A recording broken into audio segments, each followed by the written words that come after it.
The morning sun cast long shadows over the empty plot of land, Daniel Carter's land. After 12 years as a U.S. Marshal, 3 overseas deployments, and more sleepless nights than he could count, this was supposed to be his family's fresh start. His wife, Lena, had already picked out paint swatches for the nursery. His 6-year-old Mia had drawn elaborate chalk blueprints on the driveway of their cramped apartment. "Daddy's gonna build us a castle," she'd announced to her classmates. But castles, it turned out, had rules. The letter arrived on crisp HOA letterhead, signed by Karen Whitmore, President, Cedar Ridge Homeowners Association. Daniel's rough hands smoothed the paper against his truck hood as he read the words aloud to his brother Mark, who was helping him stake the foundation. Request denied. Fence height exceeds community standards by 2.5 inches. Proposed exterior. Paint, slate gray. Bauer 704, not pre-approved. Construction delayed pending compliance review. Mark whistled. 2.5 inches? Who the hell measures that? Daniel's jaw tightened. He'd met Karen once, a woman with a sleek blonde bob and a smile that didn't reach her eyes. She'd glanced at his tattooed forearms, tribal from his 20s, then at his work boots, muddy from the site, and made a comment about maintaining property values. "It's not about the fence," Daniel muttered. He crumpled the letter. "She doesn't want people like us here." Across the street, a curtain twitched in Karen's immaculate Tudor-style home. Hey, real quick, if you're enjoying the video so far, make sure to hit that like button, share it with friends, and subscribe for more awesome content. And while you're at it, drop a comment and let me know where you're watching from. All right? Let's keep going. The Cedar Ridge Community Bulletin Board erupted overnight. Neatly printed flyers, "Preserve our neighborhood's integrity," appeared on every mailbox, each stamped with Karen Whitmore's signature at the bottom. The accompanying photo of Daniel's half-finished house, circled in red like a crime scene, made his blood boil. "They're calling it a blight on the community," Lena said quietly, her fingers trembling as she scrolled through the neighborhood Facebook group. Screen after screen showed Karen's comments. "This sets a dangerous precedent, and we can't let standards slip." The replies piled up in agreement, though Daniel recognized none of the profile pictures. Odd for a tight-knit community. Then came the lawsuits. The first notice arrived via certified mail, a temporary injunction halting construction due to unapproved structural modifications. Daniel's contractor, a grizzled man named Ruiz, threw his hard hat on the ground.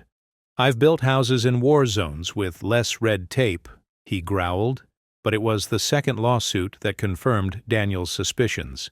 HOA versus Carter. Violation of CC&R Article 12, Section 3.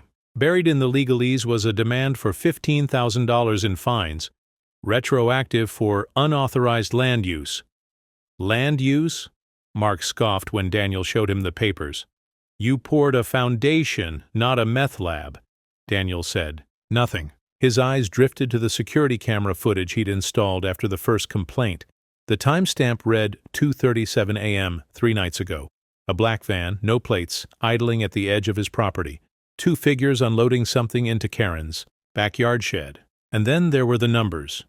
While Lena packed Mia's lunch the next morning, Daniel quietly pulled up the HOA's public financials. The Landscaping Reserve Fund had paid $87,000 to a company called Green Horizon LLC last quarter. But Cedar Ridge's manicured lawns hadn't seen so much as a new shrub. Green Horizon, Daniel muttered, running the name through a law enforcement database. His breath caught when the result flashed. Dissolved, 2018. Tied to multiple asset forfeiture cases in Texas. A shadow crossed the kitchen window. Karen stood at the end of their driveway, arms crossed, watching. For the first time, Daniel noticed the faint tremor in her hands. Not anger, but fear. Why was a woman with a 6-figure HOA budget so desperate to stop one house? Rain lashed against Daniel's windshield as he parked 2 blocks from Karen's house, the wipers struggling to keep pace with the storm. The glow of his laptop illuminated the tight lines of his face as he pulled up a file marked "Confidential, Eyes Only." The screen flickered to life with a mugshot. Victor Ruiz, Cartel Financier, El Paso Division. Daniel's fingers hovered over the keyboard. He hadn't heard that name in 3 years, not since the night everything went sideways. Flashback. 18 months earlier. You're perfect for this, Carter. Deputy Director Harris tossed a surveillance photo onto the desk. A smiling couple cutting the ribbon at a suburban HOA event. Victor's wife runs 3 homeowner associations. We think they're using maintenance funds to wash cartel cash. Daniel had played his part perfectly. The eager new homeowner, the ex-military husband who asked no questions when the HOA fees doubled. For 8 months, he documented every suspicious transaction, every midnight delivery to clubhouses that never saw renovations. Then came the raid. Gunfire echoed through a McMansion in El Paso as marshals breached the doors. Victor escaped through a panic room, but not before locking eyes with Daniel across the chaos. "I'll remember you," he'd hissed. The case went cold. Until now. Present day, Daniel's breath fogged the car window as he zoomed in on Karen's shed. The same black van from the security footage sat parked beside it, its rear doors slightly ajar. A figure emerged. Tall, salt-and-pepper hair, a limp favoring his right leg. Recognition hit Daniel like a punch. Victor.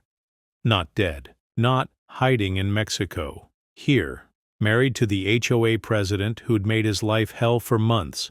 Daniel's phone buzzed. A text from Lena. Mia's asking when her new swing set will be ready. His thumb hovered over the keyboard. How could he explain that the man who'd sworn to kill him was living 400 feet from their daughter's bedroom? A shadow moved behind Karen's curtains. She stood framed in the window, phone pressed to her ear, her free hand nervously twisting a pendant at her throat. Daniel knew that look. Not the smug HOA tyrant. A woman in over her head.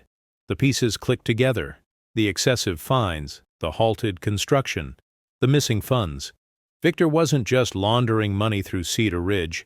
He was territorial. And Daniel's house? It sat on the perfect lot to expand the cartel's underground storage. Rain dripped down Daniel's neck as he reached for his service weapon. One call to HQ would bring a SWAT team down on Karen's house.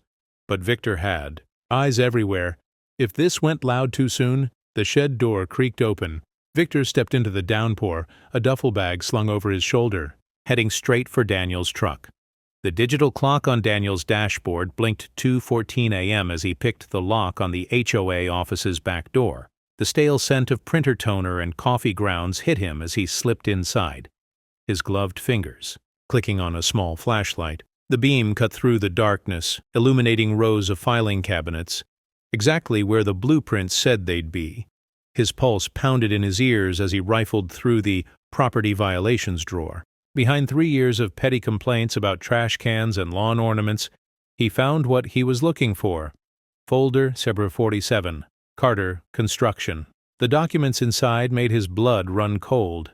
Approved permits stamped "Denied" in fresh ink. Photocopies of his daughter's school pickup schedule. A handwritten note. "Pour the foundation anyway. We'll handle the rest." Daniel's phone camera snapped pictures of each page, the flash casting eerie shadows across the walls. Then his light caught something else, a ledger labeled Special Projects.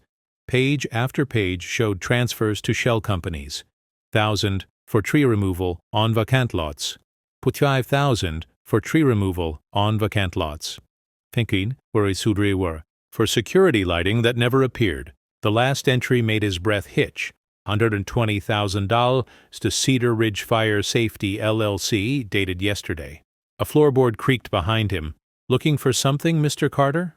Karen stood in the doorway, her silk robe cinched tight, her face pale under the flashlight's glare. For a moment, neither moved. Then her eyes dropped to the ledger in his hands, and her lips curled into a smile that didn't reach her eyes. "You'll never prove anything," she whispered. "Those records don't exist." Daniel slowly set the ledger down. "Who's Cedar Ridge Fire?" "Safety, Karen." Her manicured nails dug into her palms. "You think you're so clever. But Victor—" She cut herself off, fear flashing across her face. Outside, an engine roared to life. Headlights swept across the blinds as a vehicle peeled out of the parking lot. "He's moving the money," Daniel realized, "because you just tipped him off." Karen's composure cracked. "You don't understand what he'll do to—" A deafening boom cut. her off. They rushed to the window just in time to see the orange glow rising over the tree line. Daniel's stomach dropped. The fire was coming from the direction of his construction site. The acrid smell of burning lumber filled Daniel's nostrils as he skidded to a stop at the construction site. Flames licked up the half-framed walls of what was supposed to be Mia's bedroom, casting monstrous shadows across the yard. 3 figures in black darted between the skeletal beams, one pouring liquid from a canister, another stacking what looked like bricks of cocaine into a hidden compartment beneath the foundation. Daniel's fingers flew to his phone. Code black, repeat code black. Victor Ruiz confirmed it. A hand grabbed his shoulder. You shouldn't be here, Marshal. Karen's whisper was raw with panic. Up close, Daniel could see the bruise peeking above her silk collar, the tremor in her hands as she clutched a fire extinguisher. He'll kill my boys if... A gunshot cracked through the night. Both ducked. As splinters exploded from a nearby beam, Victor stood 20 yards away, his salt-and-pepper hair gleaming in the firelight, his pistol aimed squarely at Daniel's chest. I told you I'd remember. Daniel didn't blink. And I told you we always get our man. He thumbed the detonator in his pocket. Every floodlight on the property blazed to life at once. Freeze, U.S. Marshals! The shout came from 3 directions at once as tactical teams emerged from the tree line. Victor's men dropped their gasoline cans, but Victor himself just smiled and lunged for Karen. Daniel moved faster. He tackled Karen to the ground as Victor's bullet whizzed overhead, rolling them behind a stack of concrete bags. Another shot rang out, this time from Marshal Torres's rifle. Victor staggered as the round grazed his thigh, but he kept moving, limping backward toward a black SUV. He's getting away. Karen screamed.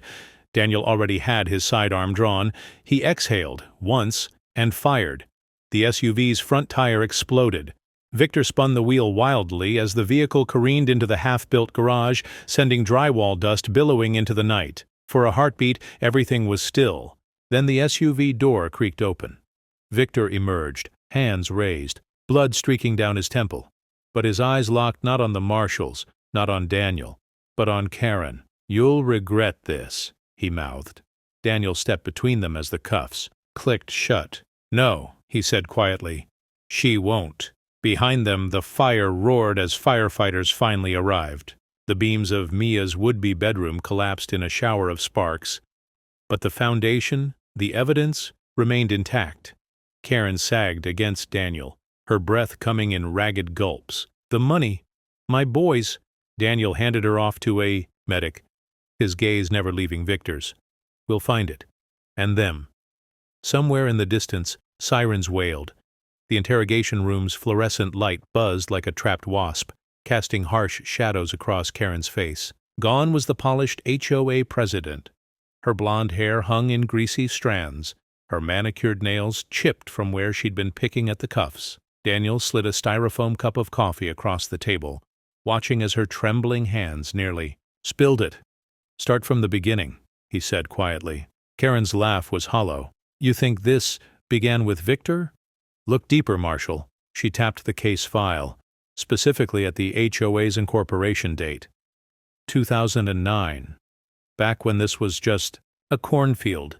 Daniel's stomach dropped as he flipped through the pages. The shell companies, the fake invoices. They predated Victor by years. My father-in-law built Cedar Ridge, Karen whispered. Every street, every sewer line, and every hidden compartment under those perfect lawns. She wiped her nose with a shaking hand. Then he had a stroke. Victor found the books, and my boys. A tear splashed onto the table. Across the two-way mirror, Deputy Director Harris whistled low. That explains the fire safety transfers. They've been flushing cash through here since before Ruiz was even in the picture, but Daniel was stuck on. The photo Karen had slid from her sleeve. 2 gap-toothed grins in matching soccer jerseys. Your sons. Victor took them to his cousin's ranch last month. Karen's voice cracked. Said if I stalled your construction long enough for them to move the product. Daniel's radio crackled. Sir, you need to see this. In the evidence room, an agent was prying apart one of the foundation bricks.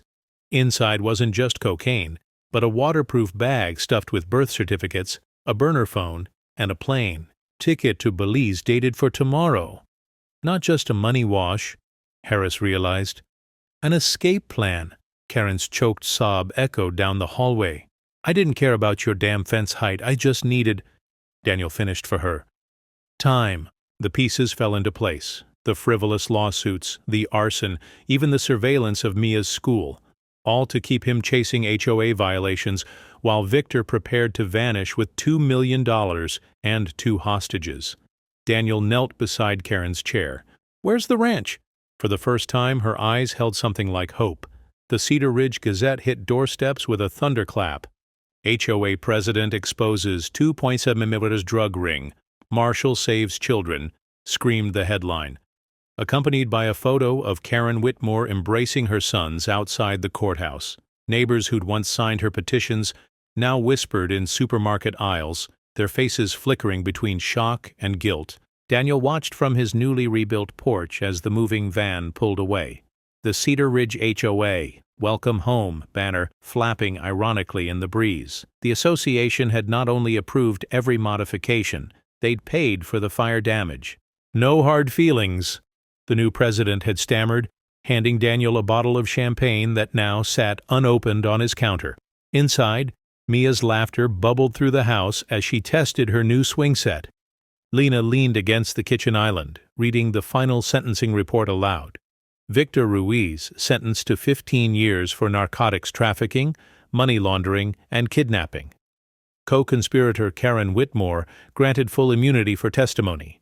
"Do you believe her?" Lena asked, watching Daniel's face. "That she didn't know about the drugs until Victor took over?" Daniel thought of the ledger's tiny hearts next to payments, the way Karen had crumpled when she heard her son's voices on that jailhouse phone. "She knew something," he said finally. Just not how deep it went. A knock interrupted them. Karen stood on their doorstep, sunglasses hiding bruised eyes, her boys clutching her hands. No silk blouse today, just a faded sweatshirt and jeans. "We're leaving for my sister's in Colorado," she said quietly. "But I owed you this." She pressed an envelope into Daniel's hand. Inside was a deed to the adjacent lot, to ensure no one ever builds close enough to spy on your family again. As her car disappeared down the street, Daniel unfolded the note tucked beneath the deed. "The safe combination is Mia's birthday. Look behind the photo." Golden morning light streamed through the curtains of Mia's new bedroom, painting dancing patterns across her unicorn-patterned walls. Daniel stood in the doorway, watching his daughter twirl in her pajamas, her joy echoing through the house that had nearly been lost to flames and corruption. The smell of Lena's blueberry pancakes drifted upstairs, mixing with the crisp scent of fresh paint. Downstairs, the TV murmured quietly, a news segment about the HOA scandal's aftermath. Daniel switched it off just as Mia came barreling into the kitchen, clutching a crayon drawing of their house with 3 stick figures holding hands. "This one's you, Daddy, and this is the badge that saved us." Lena met Daniel's eyes over their daughter's head, her silent smile saying everything. They'd gotten their happy ending. Through the window, Daniel saw a U-Haul truck rumbling down the street. Karen sat in the passenger seat, her face turned toward their home for just a moment before disappearing around the corner. No fanfare, no goodbyes, just a quiet exit from the town that had been both her prison and her proving ground. That afternoon, as Daniel installed the last hinge on Mia's new treehouse, he found himself staring at the adjacent lot Karen had signed over. The grass swayed gently in the breeze, unmarked by construction or secrets. He thought of ledgers hidden in sheds, of a mother's desperate choices, of how thin the line between villain and victim could be. A cardinal landed on the fence post, its red feathers bright against the weathered wood. Somewhere in the distance, Mia's laughter rang like wind chimes. Daniel wiped his hands on his jeans and headed inside, where the smells of home and the warmth of his waiting family pushed the last shadows from his mind. Sometimes, the biggest bullies are the ones who need saving the most. If you enjoyed this video and want to see the next part, let me know in the comments. Don't forget to like, share, and subscribe to stay updated. See you in the next one. Your support means the world.